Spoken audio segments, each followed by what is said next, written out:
Dubai అంటే ఎడారిలో స్వర్గం. ఆకాశాన్ని తాకే భవనాలతో ప్రపంచ కుబేరులకు చిరునామాగా ఉండేది. అధునాతన టెక్నాలజీకి కేర్ ఆఫ్ అడ్రస్ దుబాయ్. కానీ ఆ ప్రశాంతమైన నగరం బాంబులతో దద్దరిల్లుతోంది.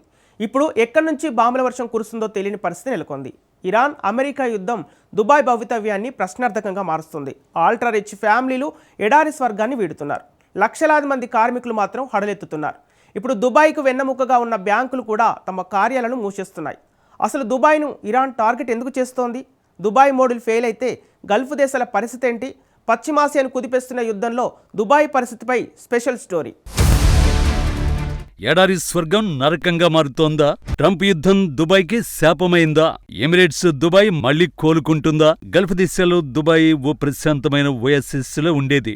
ఎడారిలో మెరిసే ఆకాశ హర్మ్యాలు, కృత్రిమ దీవులపై నిర్మించిన కోటీశ్వరుల నివాసాలు, టెక్నాలజీ, వ్యాపారంలో మునిగి తేలే పర్యాటకులతో దుబాయ్ శోభలేనేది.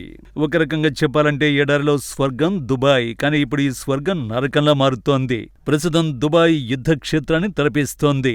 యుద్ధంలో నిత్యం ఈ నగరాన్ని ఇరాన్ టార్గెట్ చేస్తోంది. డ్రోన్లు, క్షిపణులతో ఎమిరేట్స్ స్వర్గంపై తెహ్రాన్ విరుచుకుపడుతోంది. కొన్ని డ్రోన్లు ఎత్తైన భవనాలను ఢీకొడుతున్నాయి. ఇప్పుడు దుబాయ్ గగనతలం బాంబులు, డ్రోన్ల దాడులతో దద్దరిల్లుతోంది. దట్టమైన పొగలు కమ్ముకుంటున్నాయి. సాధారణంగా దుబాయ్ రోడ్లంటే సూపర్ కార్లే గుర్తొస్తాయి. ప్రతి మూలలోనూ ఫెరారీలు, లంబోర్గిని వంటి లేటెస్ట్ మోడళ్ల కార్లు దర్శనమిచ్చేవి. కానీ ఇప్పుడు ఆ రోడ్లపై భారీ డ్రోన్ శకలాలు దర్శనమిస్తున్నాయి. ఇరాన్ దాడులతో యునైటెడ్ అరబ్ ఎమిరేట్స్ UAE తీవ్రంగా నష్టపోయింది. ఇప్పటి వరకు దుబాయ్పై ఇరాన్ 2000కు పైగా బ్యాలిస్టిక్ క్రూయిజ్ క్షిపణులు, అలాగే డ్రోన్లను ఇరాన్ ప్రయోగించింది. ఈ దాడిలో హోటళ్లు, విమానాశ్రయాలు వంటి పౌర ప్రాంతాలను కూడా లక్ష్యంగా తెహ్రాన్ అటాక్స్ కు దిగుతోంది. ఇరాన్ తదుపరి లక్ష్యం ఇప్పుడు ఆర్థిక సంస్థలు, ముఖ్యంగా బ్యాంకులు. గత వారం ఇరాన్లోని పలు బ్యాంకులపై ఇజ్రాయెల్ దాడులు చేసింది. దానికి ప్రతీకారంగా ఇరాన్ కూడా దుబాయ్లోని అంతర్జాతీయ బ్యాంకులపై గురిపెట్టినట్టు తెలుస్తోంది.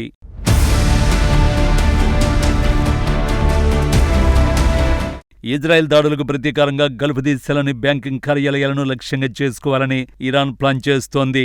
ఇది దుబాయ్కి యమపాస్యంలా మారింది. ఏళ్ల తరబడి అంతర్జాతీయ బ్యాంకులన్నీ తమ ప్రాంతీయ ప్రధాన కార్యాలయాలను దుబాయ్లోనే ఏర్పాటు చేసుకున్నాయి. గల్ఫ్ ప్రాంతంలో వేల కోట్ల డాలర్ల వ్యాపారం, వాణిజ్యం జరుగుతోంది.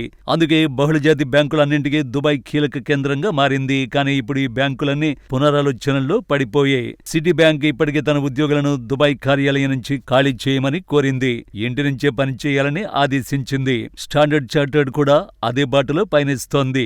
తమ సిబ్బందిని కార్యాలయాలకు వెళ్లొద్దని సూచించింది. పొరుగునే ఉన్న దోహాలో కూడా ఇలాంటి ఉత్తర్వులే వెలువడ్డాయి. HSBC తన శాఖలను అక్కడ తాత్కాలికంగా మూసేసింది. ఇది దుబాయ్కి కోలుకోలేని దెబ్బ. దుబాయ్లో దాదాపు 290 బ్యాంకులు, 102 హెడ్జ్ ఫండ్స్ తో పాటు 500 హెల్త్ మేనేజ్మెంట్ సంస్థలు ఉన్నాయి. అంటే ఇక్కడ మనం ఒక భారీ ఆదాయ వనరు గురించి మాట్లాడుతున్నాం. ప్రస్తుతానికి ఆయా బ్యాంకులు తాత్కాలికంగానే మూసేస్తున్నట్లు ప్రకటించాయి. కానీ యుద్ధం ముగిసిన తర్వాత ఈ సంస్థలన్నీ దుబాయ్ని వదిలి వేరే చోటుకి వెళ్లిపోతే పరిస్థితి ఏంటి అన్నదే ఇప్పుడు పెద్ద ఆందోళన. ఎందుకంటే అబుదాబి లాంటి ఇతర ఎమిరేట్స్ మాదిరిగా దుబాయ్ వద్ద చమురు నిల్వలు లేవు. అది కేవలం వాణిజ్యం, ఆర్థిక కార్యకలాపాలపైనే ఆధారపడి ఉంటుంది. దుబాయ్ ఆదాయం ఇతర వనరుల నుంచే వస్తోంది. దానికి సంబంధించిన పూర్తి వివరాలు ఇప్పుడు చూద్దాం. దుబాయ్ మొత్తం జీడీపీలో ఆర్థిక సేవల వాటా 12%, నిర్మాణ రంగం నుంచి 6% కంటే ఎక్కువ, రియల్ ఎస్టేట్ 8%, పర్యాటక రంగం 12%గా ఉన్నాయి. దుబాయ్ వాణిజ్యం 26% వాటాను కలిగి ఉంది. కానీ చమురు మాత్రం కేవలం 2% మాత్రమే. దుబాయ్ కావాలనే ఈ మార్పు చేసుకుంది. ఆ దేశం ప్రపంచానికి స్థిరత్వాన్ని, విలాసవంతమైన జీవనాన్ని ఆఫర్ చేసింది. ప్రీమియం నివాసాలను కొనుగోలు చేసి ఎలాంటి పన్నులు లేకుండా ధనవంతులు ఈ నగరంలో హాయిగా జీవించొచ్చు. కంపెనీలు ఇక్కడి వాణిజ్య ఊపును క్యాష్ చేసుకుంటున్నాయి. పర్యాటకులు ఇక్కడి భారీ మాల్స్, సైన్స్ సెంటర్లను చూసి ఆశ్చర్యపోవచ్చు. కానీ ఇప్పుడు వాటన్నింటికీ ముప్పు పొంచి ఉంది.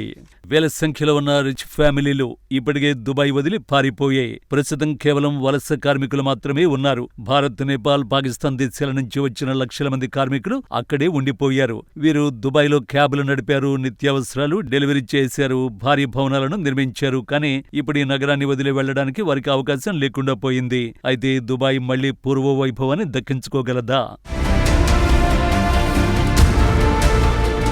దుబాయ్ పూర్వ వైభవం దక్కించుకుంటుందా అంటే దానికి సమాధానం ఎవరికీ తెలియదు. ఒకవేళ ఈ యుద్ధం మరింత ముదిరితే మాత్రం పరిస్థితి ఎటుదారి తీస్తుందో ఎవరూ ఊహించలేరు. క్షిపణి దాడులతో మౌలిక సదుపాయాలు భారీగా ధ్వంసమయ్యే ప్రమాదం ఉంది. దాని నుంచి కోలుకోవడానికి ఏళ్లు పట్టొచ్చు. ముఖ్యంగా వలస కార్మికులు కూడా నగరాన్ని వదిలి వెళ్లడం ప్రారంభిస్తే పరిస్థితి మరింత దారుణంగా మారుతుంది. అల్ట్రా రిచ్ ఫ్యామిలీలకు కూడా ఇదే వర్తిస్తుంది. వారికి ప్రపంచవ్యాప్తంగా అనేకేళ్లుంటాయి. వారు మళ్లీ దుబాయ్కి తిరిగి వస్తారా లేక మరింత సురక్షితమైన ప్రాంతాలను ఎంచుకుంటారా అనేది ఒక పెద్ద ప్రశ్న.